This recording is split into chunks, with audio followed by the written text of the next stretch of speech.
question, we're going to solve this particular equation for x. So we have 3 raised to 2x minus 12 times 3 raised to x plus 27 is equal to 0. So 3 raised to 2x can be rewritten as 3 raised to x whole square minus 12 times 3 raised to x plus 27 is equal to 0. So we know from here to here, we know that there is a rule of exponent, that if the exponents are written like this, then they basically gets multiplied, and they are not, that is nothing but 2 raised to x. So we have done a vice versa procedure over here.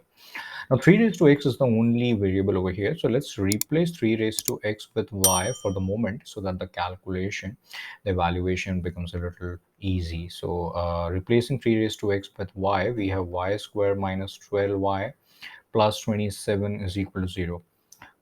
And this can definitely be easily factorized, because look at the factors of 27. 27 is nothing but negative 9 times negative 3, and negative 9 minus 3 is nothing but negative 12, which is exactly what we need. So using this, using these factors, let's try to factorize this.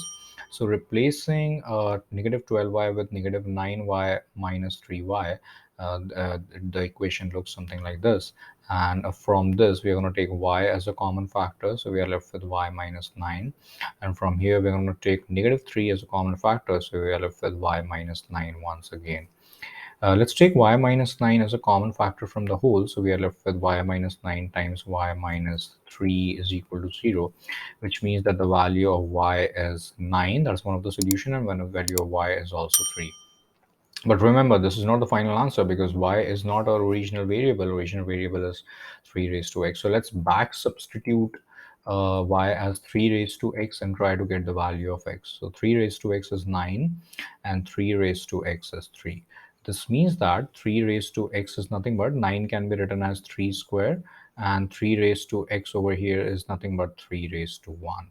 So over here, the value of x is 2. Why? Since the exponents are equal and their base is same, then the power must be equal. So x must be equal to 2. That is one solution. And likewise, x is equal to 1. That is the other solution.